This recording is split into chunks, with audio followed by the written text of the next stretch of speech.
Mesdames et messieurs, bonjour et bienvenue dans le Focus Eco. Le Maroc accède à la catégorie des pays à développement humain élevé selon le rapport global sur le développement humain 2025. L'indice de développement humain dépasse le seuil de 0,700 en hausse de 55,7% en une trentaine d'années. Un chiffre qui témoigne d'une dynamique de croissance soutenue. Des progrès ont été observés notamment dans les domaines clés de la santé, de l'éducation et le niveau de vie. Une baisse de l'indice d'inégalité de genre a également été observée, signe d'une amélioration graduelle en matière d'égalité entre les sexes, rapport qui positionne le Maroc parmi les pays à faible incidence de pauvreté multidimensionnelle. Décryptage de ce rapport avec Ali El Harechi, vous êtes doyen de l'Institut de sciences politiques de Mondiapolis. Bonjour, merci d'être avec nous. Bonjour, tout le plaisir est pour moi. Alors on va en parler de ce rapport. Qu'est-ce qui en ressort exactement ? Ce qui en ressort, d'abord, comme vous l'avez très bien annoncé, le Maroc, pour la première fois, il intègre une catégorie des pays à développement humain élevé, ce qui est une première pour un pays, je dirais, donc, dans notre région. Ce qui ressort aussi, ce sont les fruits d'un travail soutenu, d'une consolidation de politique publique depuis plus d'une trentaine d'années, avec une politique clairvoyante de Sa Majesté le roi Mohammed VI dans le secteur du développement humain.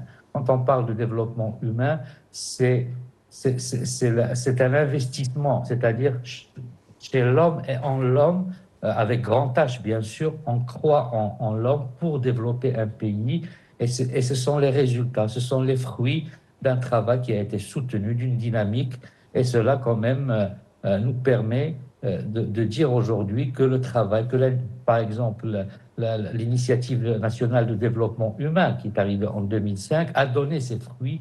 Toutes les politiques publiques qui ont suivi tous ces grands chantiers où l'homme était le centre des politiques publiques, parce qu'on ne peut pas développer un pays en développant que les infrastructures. C'est bien de le faire, mais on se développe en développement l'homme et en investissement. Quand je dis l'homme, bien sûr, avec grand H, l'homme et la femme.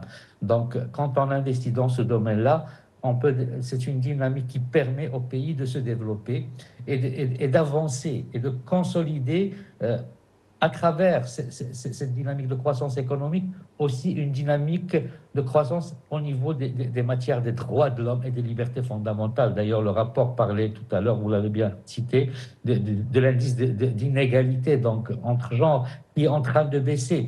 Donc, c'est toute une politique, ce sont plusieurs politiques qui convergent vers ce résultat-là dont nous ne pouvons être que fiers et sur lequel nous devons continuer, c'est-à-dire continuer à investir en l'homme.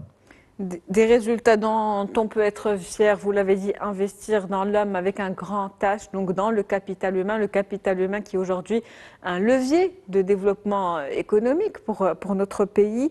Le Maroc, donc désormais dans cette nouvelle, on va dire, catégorie, quelles implications pour le royaume ? Les implications, le royaume, il est à plusieurs niveaux. Il s'inscrit à plusieurs niveaux et sur plusieurs axes. D'abord, nous avons sur la politique étrangère et sur la politique économique du Maroc et des relations bilatérales ou multilatérales du Maroc sur le plan économique. Aujourd'hui, nous avons beaucoup d'accords de libre-échange avec des pays, dont les États-Unis ou d'autres pays donc, au niveau de la région MENA. Et ces accords de libre-échange, ainsi que la coopération sud-sud, a permis au Maroc d'abord de se développer, d'investir dans l'homme, mais aussi de se développer avec d'autres c'est-à-dire d'autres pays dans notre continent.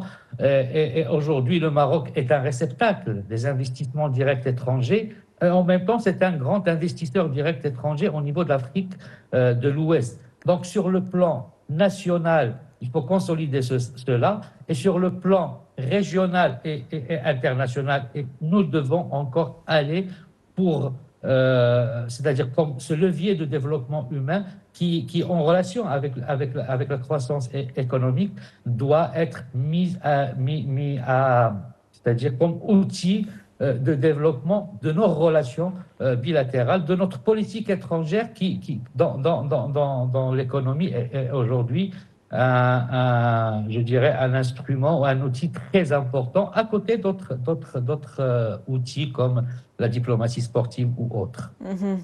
Vous l'avez dit, le Maroc est un réceptacle des investissements directs étrangers, mais aussi des investissements nationaux, justement. Dans ce contexte d'un Maroc dynamique, avec plein de projets aujourd'hui structurants qui sont entamés, qui sont en cours de réalisation, qu'est-ce qui témoigne justement de cette dynamique de croissance soutenue, comme ça a été mentionné dans ce rapport? C'est la confiance. C'est la confiance que le Maroc a aujourd'hui, qu'il reçoit de la communauté internationale. Quand un pays ou je veux dire, une unité vient investir au Maroc, c'est-à-dire que le Maroc a fait beaucoup d'efforts par la réforme de beaucoup de lois, que ce soit la réforme au niveau de la justice, de la loi fiscale, et qui permet d'être un pays de confiance. Quand moi je suis un investisseur et je vais dans un pays, je cherche deux choses, c'est-à-dire comment se porte la justice et comment se porte, je dirais, l'administration fiscale. Quand j'ai confiance, j'investis dans ce pays-là parce qu'il y a des politiques publiques qui encouragent l'investissement et le principe du gagnant-gagnant. Donc le Maroc, c'est-à-dire quand on dit qu'il récolte ses fruits, parce que c'est un travail bien sûr, c'est l'investissement dans l'homme, mais aussi je dirais, dans l'accompagnement de l'administration qui devient citoyenne aujourd'hui, qui accompagne l'investisseur. L'administration qui a un rôle, c'est-à-dire il n'y a pas de bureaucratie qui existait auparavant. Aujourd'hui, on a dépassé cela, on est dans une autre forme de relation du citoyen ou de l'investisseur avec l'administration. Et tout cela permet au Maroc, bien sûr, de se développer. On voit les routes, les chantiers partout. Nous sommes prêts à préparer, à accueillir la Coupe d'Afrique, donc des nations de football, mais en même temps la Coupe du Monde dans 5 ans.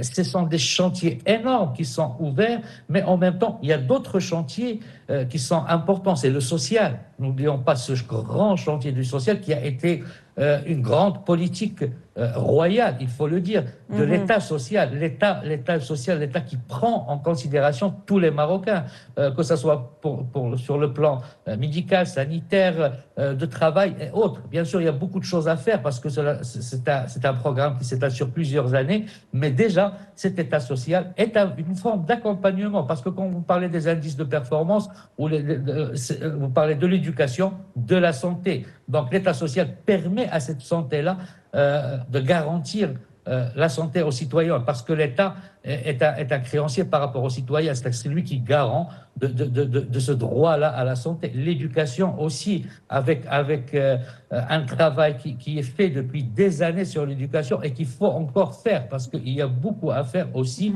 sur l'éducation. Certes, il y a de l'amélioration, mais il y a encore à faire pour que tous les Marocains, que ce soit les petits-enfants, garçons, filles, qu'ils soient dans les grandes villes ou dans le monde rural, profitent ou pas profitent, c'est-à-dire aient ce droit d'accès à l'école. Heureusement, aujourd'hui, il y a plusieurs méthodes pour faciliter l'accès à l'école pour les enfants qui sont dans le monde rural. Donc, tous ces indices-là, tous ces chantiers-là vont de pair et vont ensemble, en même temps et en parallèle. Et il faut dire que cela ne peut pas... C'est-à-dire ces résultats, nous ne pouvons pas les sentir en une année, en 2 ans, mais sur plusieurs années, en une vingtaine d'années, 25 ans.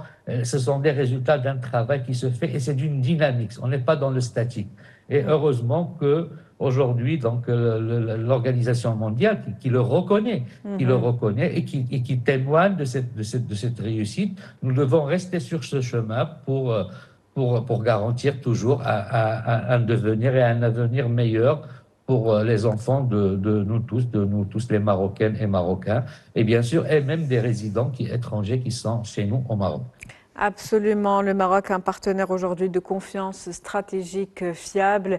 Pour un mot pour conclure, Monsieur El Harichi, sur justement l'indice d'inégalité de genre, vous en avez parlé en début d'entretien, j'en ai parlé en préambule. Qu'est-ce que ça implique ou quel impact par rapport à l'employabilité notamment de la femme? Oui, il a baissé, mais il y a encore à faire.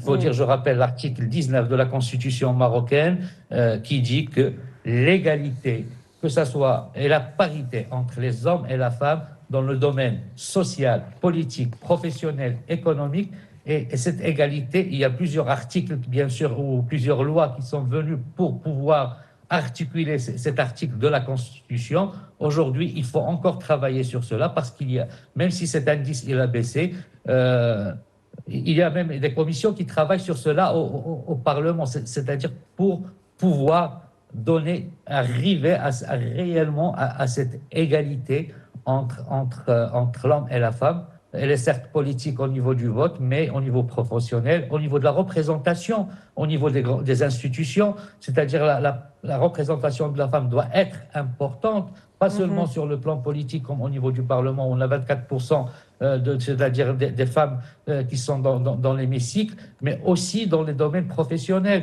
dans les administrations, dans les grandes entreprises publiques et privées. Et pour cela, je pense qu'il faut accompagner cela avec des lois pour pouvoir arriver à réussir réellement ce challenge de l'égalité et de la parité entre les hommes et les femmes au Maroc. Une avancée certes observable sur les 30 dernières années, mais encore beaucoup de choses à faire pour améliorer davantage cet indice de développement humain au Maroc. Merci à vous, Monsieur Ali El Harichi, pour cette analyse et ce décryptage de ce rapport. Je rappelle que vous êtes doyen de l'Institut de sciences politiques de Mondiapolis à Casablanca. C'était un plaisir. Tout le plaisir est pour moi. Merci. C'est la fin du Focus Eco pour aujourd'hui. On se retrouve demain avec un nouvel invité, nouveau sujet. Très bonne journée.